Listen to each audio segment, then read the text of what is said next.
अध्याय 4। आदम की संतति। आदम का अपनी पत्नी से संसर्ग हुआ और वह गर्भवती हो गई।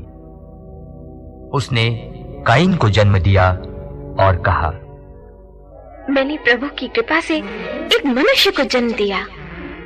फिर उसने काइन के भाई हाबिल को जन्म दिया। हाबिल भेड़ बकरियों का चरवाहा बना और काइन खेती करता था। कुछ समय बाद काइन ने भूमि की उपज का कुछ अंश प्रभु को अर्पित किया। हाबिल ने भी अपनी सर्वोत्तम भेड़ों के पहलौठे मेमनों को प्रभु को अर्पित किया। प्रभु ने हाबिल पर प्रसन्न होकर उसकी भेंट स्वीकार की, किंतु उसने काइन और उसकी भेंट को अस्वीकार किया। काइन बहुत क्रुद्ध हुआ, उसका चेहरा उतर गया। प्रभु ने काइन से कहा, तुम क्यों क्रोध करते हो और तुम्हारा चेहरा उतरा हुआ क्यों है?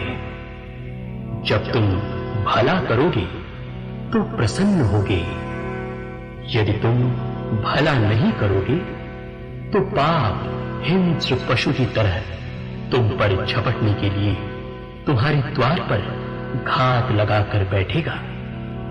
क्या तुम उसका दमन कर सकोगे? काइन ने अपने भाई हाबिल से कहा, हम टहलने चले? बाहर जाने पर काइन ने हाबिल पर आक्रमण किया और उसे मार डाला।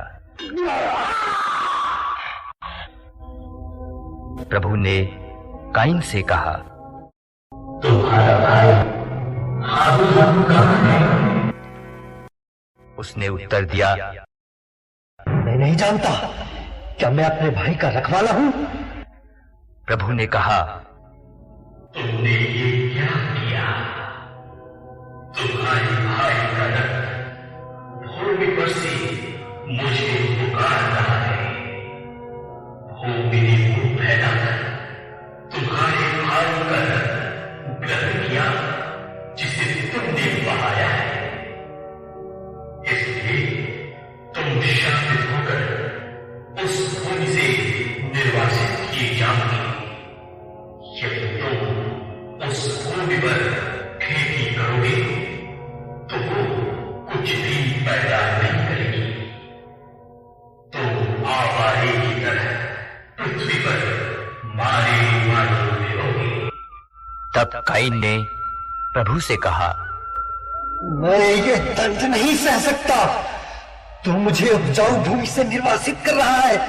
मुझे तुझसे दूर रहना पड़ेगा। मैं आवारे की तरह पृथ्वी पर मारा मारा फिरूंगा और भेंट होने पर कोई भी मेरा वध कर देगा। इस पर प्रभु ने उसे यह उत्तर दिया, नहीं, जो काइन का वध करेगा उससे इसका 7 गुना बदला लिया जाएगा। कहीं ऐसा न हो कि काइन से भेंट होने पर कोई उसका वध करे। इसलिए प्रभु ने काइन पर एक चिन्ह अंकित किया। इसके बाद काइन प्रभु के पास से चला गया और अदन के पूर्व में नोद देश में रहने लगा। काइन की संतति। काइन का अपनी पत्नी से संसर्ग हुआ। वह गर्भवती हुई और उसने हनोक को जन्म दिया। काइन ने एक नगर बसाया और अपने पुत्र के नाम पर उसका नाम हनोक रखा। हनोक को एक पुत्र हुआ, इराद। इराद को महुयाएल, महुयाएल को मतुशाएल और मतुशाएल को लमेक। लमेक ने 2 स्त्रियों से विवाह किया। एक का नाम आदा था और दूसरी का नाम सिल्ला। आदा ने याबाल को जन्म दिया। यह उन लोगों का मूल पुरुष था जो तंबुओं में रहते हैं और ढोर पालते हैं। इसके भाई का नाम युबाल था।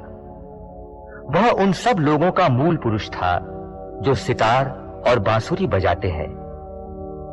सिल्ला ने तुबल काइन को जन्म दिया।